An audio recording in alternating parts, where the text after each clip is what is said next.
Bonjour et bienvenue dans cette présentation où je vous propose de faire une petite introduction à WordPress pour voir ses principales fonctionnalités et caractéristiques. On ne va pas rentrer dans le détail, c'est vraiment un tour d'horizon qui va vous permettre de bien situer ce CMS dans l'écosystème web aujourd'hui. Alors qu'est-ce que WordPress? C'est un gestionnaire de contenu.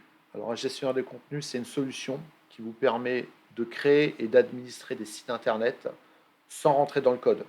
Vous n'avez pas besoin d'être codeur ou développeur pour créer un site internet avec un gestionnaire de contenu comme WordPress. Vous pouvez très bien installer WordPress et vous aurez une interface pour créer des pages, pour gérer votre contenu.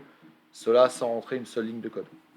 Alors, une des caractéristiques principales de ce gestionnaire de contenu, c'est son caractère open source. C'est-à-dire que tous les fichiers sont accessibles, rien n'est crypté, vous pouvez tout modifier et déménager également. Vous pouvez très bien installer WordPress sur un serveur et demain le déménager sur un autre serveur. Voilà, le caractère open source, c'est ce qui différencie, on va dire, WordPress d'autres gestionnaires de contenu qui, eux, ne sont pas forcément open source. On verra ces différences dans quelques slides. Deuxième caractéristique très importante, c'est sa flexibilité aujourd'hui, du fait de sa popularité. Comme il équipe à peu près 40% des sites dans le monde, vous avez une communauté qui est très active, qui développe énormément de thèmes, de plugins qui vont permettre de personnaliser WordPress à votre convenance, en fonction de votre projet web.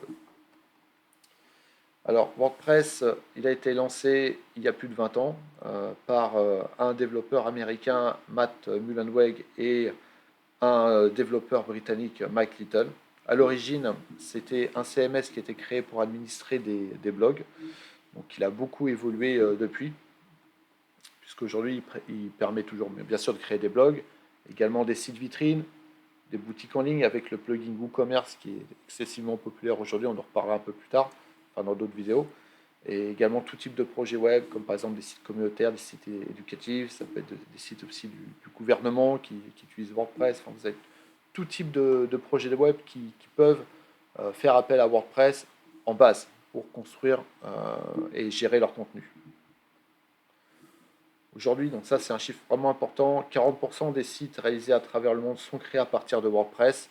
L'avantage de cette popularité, ça va être toute la communauté qui s'est greffée à WordPress, qui développe des plugins, qui développe des thèmes, qui rend en fait cette base, ce gestionnaire de contenu excessivement flexible et adaptable pour créer tout type de projet web. Alors, la différence principale entre WordPress, qui est un gestionnaire de contenu open source, et des gestionnaires de contenu qui ne sont pas open source, qu'on appelle généralement des SaaS en anglais, ce qui signifie Service as a Software. Alors, des SaaS connus, ça va être par exemple Shopify, Wix, Magento, Square. Vous avez tout type vous avez beaucoup de SaaS qui existent. La différence entre ces SaaS, la différence principale entre ces SaaS et WordPress, c'est le côté open source. C'est-à-dire que en prenant un SaaS comme solution de gestion de contenu, vous n'aurez jamais accès au code source. Vous ne pourrez jamais en fait déménager votre site vers une autre plateforme, vers un autre hébergeur. Vous resterez toujours chez eux et vous ne pourrez pas modifier certains fichiers. Est-ce que ça pose un problème ou pas? C'est à vous de voir. Euh, pour moi, je vois ça comme un inconvénient du fait que vous restez toujours aussi à la merci de votre fournisseur qui peut à tout moment couper votre site internet. Ça arrive rarement, mais ça arrive pour une raison X, Y. Contrairement à WordPress, dans la mesure où vous avez accès au code source et que vous pouvez déménager votre site relativement facilement, vous avez, on va dire, une meilleure maîtrise, une meilleure propriété, on va dire, de votre site internet qu'en le louant sur un SaaS. Alors, de quoi est constitué WordPress? Vous avez 5 éléments essentiels. Vous avez le cœur de WordPress, qui sont les fichiers sources de WordPress accessibles sur wordpress.org. Donc ça vous permet de créer des pages, des articles, gérer vos utilisateurs, tout ce qui est fichiers médias, les images, les PDF, vidéos, tout ça. Ça, c'est la base de WordPress qui vous permet de créer, on va dire, un site de base, site de blog. Après, vous avez les thèmes.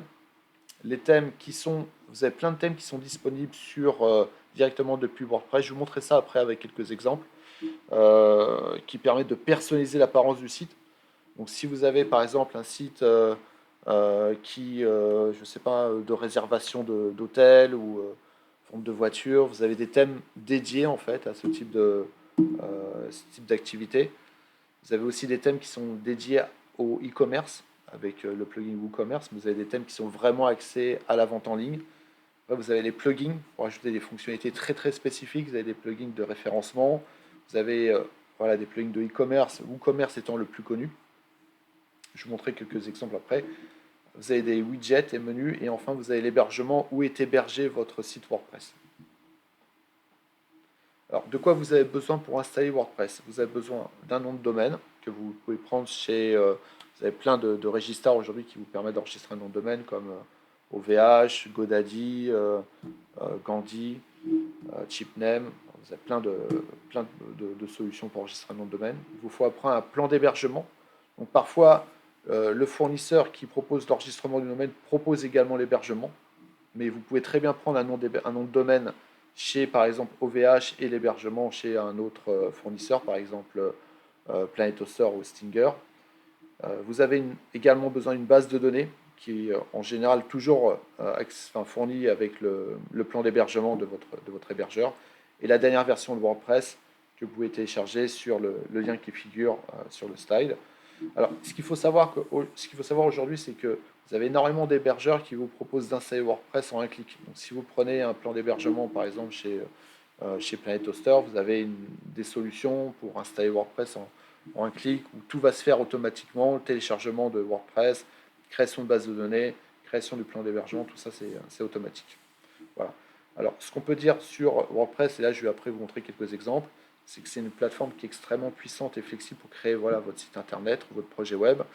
Et c'est sa personnalisation qui est quasiment infinie et qui vous donne un contrôle total sur votre site web, qui en font vraiment une solution adaptée pour presque tous les projets. Par exemple, un projet e-commerce, un projet de site vitrine. Vous pouvez faire énormément de choses avec WordPress. Alors, pour vous donner quelques exemples, là, voilà, là, je vous montre un site qui s'appelle perlargent.com que j'ai créé c'est un site e-commerce que j'ai créé avec WordPress. Alors ça, c'est ce qu'on appelle le front office. Le back office, c'est le tableau de bord qui est accessible ici. Tableau de bord, là j'ai déjà ouvert l'onglet. Depuis le tableau de bord, vous avez accès donc à la création des pages. Donc ça, c'est le cœur de WordPress ici. La création des articles. Et après, vous avez ici la possibilité de personnaliser l'apparence avec les thèmes. Donc, vous avez une base de thèmes accessible depuis eh bien, directement votre tableau de bord. Mais vous pouvez également, voilà, ça c'est des thèmes populaires, par exemple, vous pouvez installer en quelques clics si vous voulez changer l'apparence de votre site WordPress. Mais vous pouvez également acheter des thèmes premium sur des sites spécialisés. Par exemple, vous pouvez aller sur voilà, Team Forest par exemple. Vous avez, moi j'aime bien utiliser ce thème là, par exemple Flatsum, vous voyez, qui est en vente à 59 $. Ce thème là également, Bifilm, c'est un très bon thème que j'aime beaucoup. Saliente, je ne sais pas si je le prononce correctement, c'est également un très bon thème. Donc vous pouvez acheter ces thèmes là. Une fois que vous avez acheté le thème, vous pouvez télécharger un zip et revenir après sur votre administration, votre tableau de bord. Ici, vous pouvez téléverser un thème, donc télécharger votre zip sur votre site et changer son apparence finalement en quelques clics. Les plugins, on appelle extensions en français. Donc là, vous avez accès aux plugins que vous avez installés, mais vous pouvez en rajouter. Vous avez environ 60 000 plugins disponibles sur WordPress.org ici.